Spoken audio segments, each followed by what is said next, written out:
are a man's best friend naman talaga, hindi ba?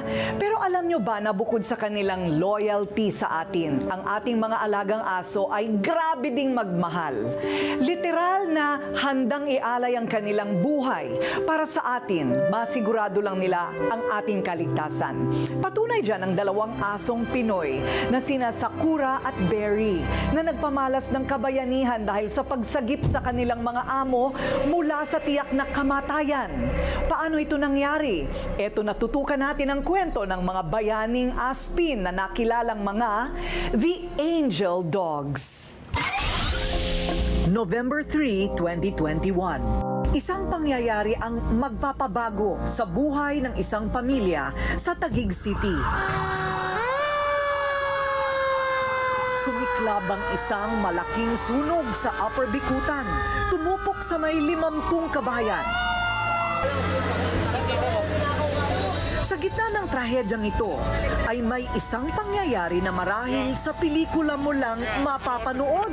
Ayun o, may ano pa o, may apoy pa o. Pero buhay na buhay pala ang kabayanihan sa totoong buhay. Sabi ko sa'yo, tumakbo yun eh. Nadaganan, sakto bagsak na hero siguro yun. Tanda na kasi. Tanda na daw ang wife namin. Hindi po. Isang ordinaryong araw lang sa pamilya ni Romel Tuyay. Oh, ikaw na munang bahala sa kapatid mo, ha? Kumain kayong dalawa, ha? Sige na. Kapatid mo, kapatid mo. Ha? Paalis sila noong mag-asawa para pumasok sa trabaho. Naiwan sa bahay ang kanilang anak na sina Vince at Prince. Bandang 2:00 ng hapon, nagulantang ang mga magkakapitbahay nang biglang sumiklab at mabilis na kumalat ang apoy sa mga dikit-dikit na kabahayan. Kampante sa trabaho si Romel na biglang may tumawag sa kanya. Tumawag sa akin yung pamangkin ko. Sabi niya, Tito Romel, yung bahay natin nasusunog na. Sige, papunta na ako dyan. Magpapaalam lang ako sa supervisor ko. Boss, kailangan ko lang umuwi kasi yung bahay namin nasusunog. Hindi naman. Dali-dali naman po ako nagpaalam sa trabaho kasi nga po, andun yung mga anak ko sa loob, walang naiwan ng mga bata. Sinabi po nung pamangkin ko, tulog pa naman yung dalawang anak ko. Walang inaksayang panahon si Romel at agad-agad nagpaalam sa trabaho. Akala ko hindi ka na magpapakita, eh. Si Melanie naman, natanaw pala niya ang maitim na usok sa kinaroroonan niya kasama ang kanyang kaibigan. Hindi eh. Iba talaga, iba yung pakiramdam ko. Bigla akong kinabahan. Nakaramdam ako ng hindi maganda. Tapos may usok. Kasi yung bahay namin malapit sa FTI. May usok na konti. Sabi ko dun sa kasama ko, Te, may sunog oh. Sabi kong ganun. Tapos sabi niya, huwag mong pansinin yan, dami mo napapansin. Sabi niya ganun. Teka lang, may tumatawag sa akin. Sino kaya to? Hello? Maya-maya may tumawag na. Bahay na nga namin. Ganun pala talaga. Yung instinct mo. Kasi, yung mga anak ko nandun.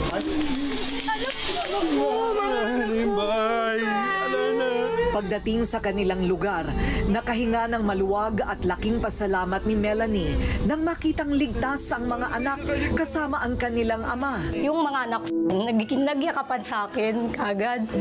Tapos, nung nakita ko na yung mga anak ko, yung aso ko naman, hindi ko akalain na sabi nila, Ma, si Kuray, yung bahay namin, gusto kong akitin. Maliit pa lang. Katabi na yan ng mga anak ko. Kumbaga, hindi aso ang turing ko dun. Sabi ng mga anak ko, Ma, wala dun, wala. Kampante ako, sir, na ganun. Tapos, malaman lamang ko kinabukasan, hindi na ako nakatulog. Hinanap ko, sila na lang talaga nandun na bagsakan. Pinost ko yung na yun, hindi para sumikat or hindi para magpasalamat kasi syempre sir, hindi naman porkit aso lang. Kasi kung tao yun, sir, hindi magagawa yun ng tao, hindi magagawa. Yung kapalit pala niya, yung 2 buhay ng anak ko, ang hirap sir. Ang hirap pala pag nasunugan ka. Hindi mo akalain na ganun. Sabi ko sa'yo, tumakbo yun eh. Nadaganan, sakto bagsak. Paano nailigtas ng kanilang mga alagang aso ang magkapatid sa sunog at ni wala man lang kagalos-galos? The Pampakit, 3 products all in one. You save 95 pesos pag bumili kayo ng kit na, kasi nabibili naman ito ng tingi-tingi. Yan ang iyong beauty routine. Tanda na kasi. November 3, 2021, isang pangkaraniwang araw lamang sana sa pamilya ni Romel Tuyay. Umalis silang mag-asawa at naiwan sa bahay ang kanilang 2 anak. Mamaya siguro mga bago mag-alas sa inyo. Magbabago pala ang kanilang buhay nung araw na iyon. Natutulog ang magkapatid na Vince at Prince sa 2nd floor ng kanilang bahay nang magsimula ang sunog. Nagising na lamang raw silang magkapatid na dinidilaan ng mga asong sina Sakura at Berry ang kanilang muka. Pagtingin nila sa paligid, kalat na ang usok at apoy. Kaya dali-dali na silang lumabas at bumaba sa hagdanan. Buong akala nila ay kasunod na nila ang 2 aso. Pero Tumingin na lang po ako sa bubong namin dahil umiitim na yung namin, yung bahay. Nangangitim na. Kaya dire-diretso na lang po ako bumaba. Niling po kami ng asong dalawa kami. Kasi dire-diretso na lang po kami sa baba. Hindi na po namin kaya umakyat. nabagsakan ng yero si Sakura. Si Berry pala ay naiwan sa loob ng kwarto. Nagpapasalamat sina Romel at Melanie dahil naligtas ang kanilang mga anak mula sa sunog. Pero sobrang lungkot din nila na namatay ang kanilang mga minamahal na alagang aso na itinuring din nilang parang mga anak. Hindi mo akalain na ganyan kasimple, sir, makakasave ng buhay. Kasi ang turing talaga namin dun, sir, mga tao talaga. Kung ano, kagaya nun, sir, ang ulam namin, ganito lang. Pero bibilan pa namin yan ng mga ulo ng manok, mga pares. Pag nabili ako, sir, pinapadagdagan ko para sa aso ko yan, ganun. 6 na buwan makalipas ang sunog, pilit at unti-unti pa rin binabawi ng pamilya ni Romel ang mga nawala sa kanila. Nagrerenta lamang sila ngayon ng isang maliit na kwarto at lubos din ang pasasalamat nila sa mga kaibigan at mabubuting loob na tumutulong sa kanila upang muling makabangon. Unti-unti lang po siguro. Hindi naman po namin mabibigla kasi trabaho yung tulad ng trabaho namin. Hindi naman po talaga malaki ang kita. Tuloy pa rin naman ang buhay kung ano yung nandyan, pagkasyahin, ganun. Talagang kahanga-hanga ang sakripisyo ni na Sakura at Berry para lang mailigtas ang kanilang mga amo sa kapahamakan. Yung mga aso, natural na poprotektahan tayo niyan eh. Pag may pumasok sa bahay mo, kakahulan niya o baka yung iba mangangagat pa, papaalisin nila yung mga masasamang loob na papasok. At alam din natin na may protection o guarding abilities ang aso. Nakita ng aso na hindi maganda para sa kanya, alam din niya na hindi maganda para dun sa mga kasama niya sa bahay. Kasi importante sa kanya yung mga kasama niya sa buhay.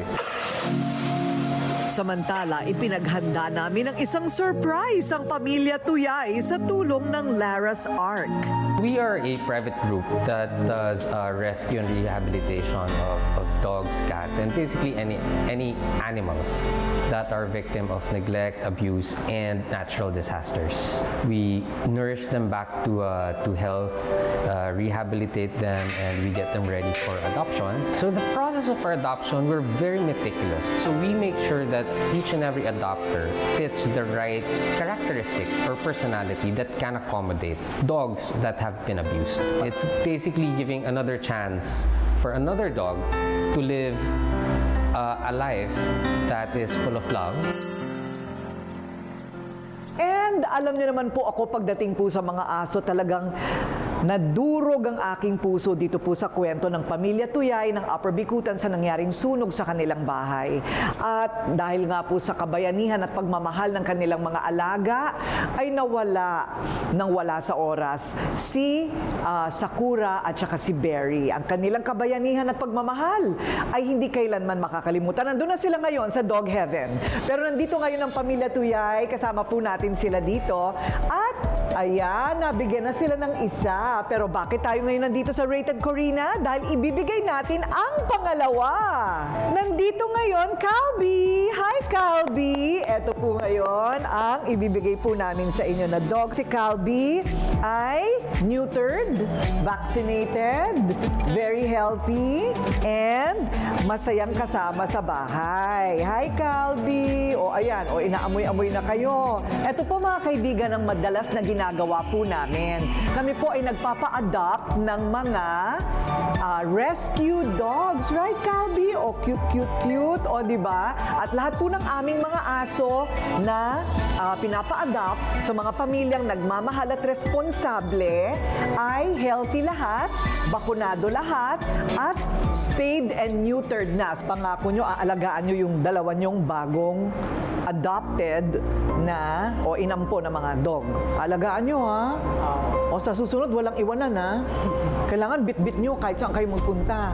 Bahaman yan, sunog o kidlat o lindol. Promise? Promise. Okay. Promise yan, ha? Okay, sige.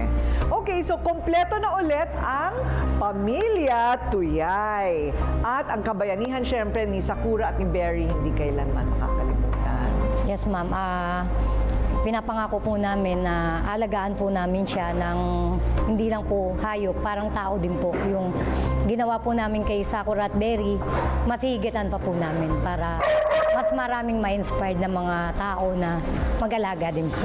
And tcharan! Meron tayong adoption kit dahil kapag kami po ay nagpapaampon ng aso at sa amin kayo kumuha, eto po, meron silang libreng dog bed, meron silang higaan, meron silang harness and leash. Kasi ayoko nasasakal lang dog, gusto ko harness. Eto, yan ano. Pag nilalakad, dapat may leash parate. Meron siyang vitamins, ayan, at iba pang mga vitamins para hindi magkasakit. Pagkatapos meron kang anti-garapata shampoo para sa kanila. O alam nyo na naman ito, may dog bowl tayo para sa tubig at saka para sa pagkain ng dog. Ayan. Anong papakain sa dog? Lahat meron kaming do's and don'ts para sa mga dog. Ganyan po kami magpaampon. So kung kayo po interesado na umampon ng isang rescued dog na naalagaan na, sanay na sa tao, mabait at saka malusog, ayan po, nasa screen po ninyo ang contact number para makapag-ampon ng dog. Mag-i-email lang po, magpapadala kami ng mga litrato tulad po ng pagbigay namin kay Calby sa Pamilya Tuyay. Okay? Good luck! Para kina Berry at Sakura, salamat sa kabayanihan ninyo. Hindi kayo ipinanganak sa mundo ng walang dahilan. Regalo kayo ng langit sa tao. Hindi kailanman malilimutan ang kadakilaan. Run free in Dog Paradise, Berry and Sakura.